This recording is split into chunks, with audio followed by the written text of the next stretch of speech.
శృతి గారు, ఈ మధ్య కాలంలో నేనైతే విన్నది సీతా చాలీసా. ఏంటి సీతా చాలీసా స్పెషల్? అండ్ హనుమాన్ చాలీసా వింటూ ఉంటాము, ఇట్లా వివిధ రకాల చాలీసా. సో మరి సీతా చాలీసా అనేది మొట్టమొదటిసారిగా మీరు ఇంట్రడ్యూస్ చేశారు. సో ఫస్ట్ ఒక పాటతో మనము ఈ ఇంటర్వ్యూని స్టార్ట్ చేద్దాం. సో సీతా చాలీసా పాటతో షురు చేద్దాం.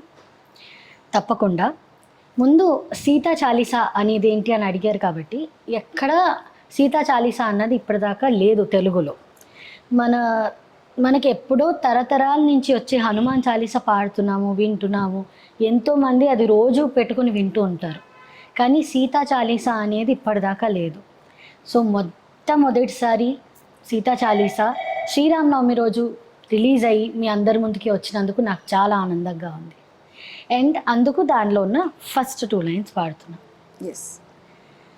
జయము జయము శ్రీ జానకి మాత, అవని జాత అగ్ని పునీత, అయో నిజముగా జన్మించితివి, రాముని సతిగా రాణించితివి. ఇలా వస్తుంది. సో అది సీతా చాలీసా మొత్తం వినాలి అంటే do listen to the song in YouTube. Yes. So మీ కెరియర్ 2016లో ఫిలిం ఫస్ట్ డెబ్యూ స్టార్ట్ అయింది. సో పాకశాల మూవీ ద్వారా.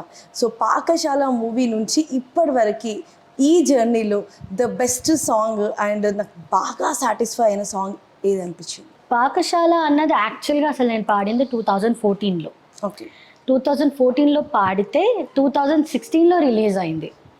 అండ్ అలాగా దాని తర్వాత ఇంకా చాలా మూవీస్ వచ్చాయి. టైం పాస్, ట్రాప్, ఇంకా చాలా మూవీస్ పాడాను.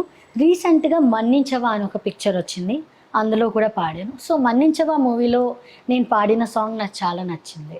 ఒకసారి ఆ పాట మా కోసం. అలనాటిది కల కాదు కదా, ఇలనాటిలో చెలి ప్రేమ కదా, ఒకనాటిద నిన్ను చెరుయదా, కలిసిందిగా నిన్ను తలచి సదా. సో ఇలా వస్తుంది. అంటే విత్ మ్యూజిక్ చాలా బాగుంటుంది ఇది. సో ఇది జాన్ భూషణ్ గారు కంపోజ్ చేశారు అండ్ బాగా రన్ అయింది. టిప్స్ మ్యూజిక్లో చాలా మంచి రీచ్ వచ్చింది పాటకి. సో సీతా చాలీసా రాసింది ఎవరు? సీతా చాలీసా రాసింది డాక్టర్ జిఎల్కే దుర్గ గారు. ఆవిడ AMS college, women's college principal and ఒక మోటివేషనల్ స్పీకర్. ఆవిడ స్వయాన నా పెద్దమ్మ గారు. సో అందుకని ఆవిడ దగ్గర ఆ సీతా చాలీసా అన్నది తీసుకుని దాన్ని కంపోజ్ చేసే ఒక అదృష్టం కలిగింది.